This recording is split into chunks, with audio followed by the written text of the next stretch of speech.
So you know that conservative evangelical relative of yours, I mean, you know the one. How do you talk to them about your progressive spiritual beliefs without it turning into a knockdown dragout? I've got you. Hi, I'm Jeremy. I'm a deep skeptic, also a pastor. I've got 4 really simple things that will actually help, and also the last one, it's the most important one. All right, so first things first, you look for natural interactions, right? This is not a time to schedule a time to sit down and talk about it, but find a moment when you can address something that's happening right there in real time, something that happened on TV, a comment that somebody said. Find natural interactions to talk to them. Don't make anything artificial, because that's gonna amp up the tension and sort of get everything off on a bad foot. All right, so you've noticed the thing that you are going to address, this right there, just sort of this natural moment. When you start by asking questions. Don't make statements. Don't talk about, that person is an idiot that just said that, or any of that kind of stuff.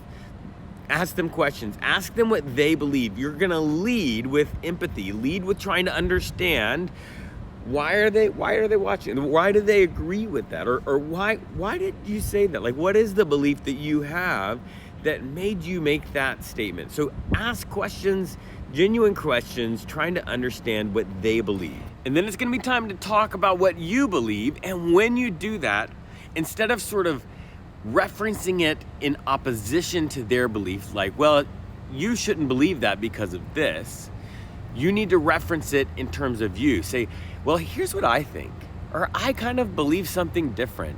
And do it in a conversational tone, not an argumentative tone. Be soft with it and say, here's what I think.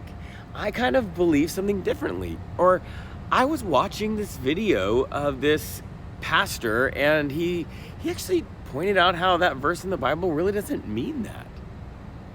All right, and here's the last one, the one that I told you was going to make the most difference of all of them.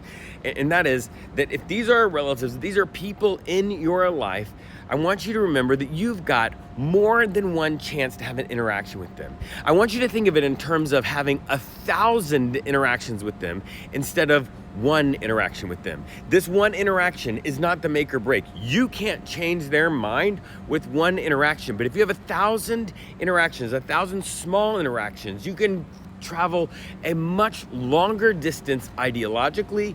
You can cover a much larger amount of ground with 1,000 tiny interactions than one. And so when you go into this, you don't go into this trying to convince them, trying to change their mind. You go into this trying to understand them and state your opinion on one small, natural thing that has come up in the course of your life.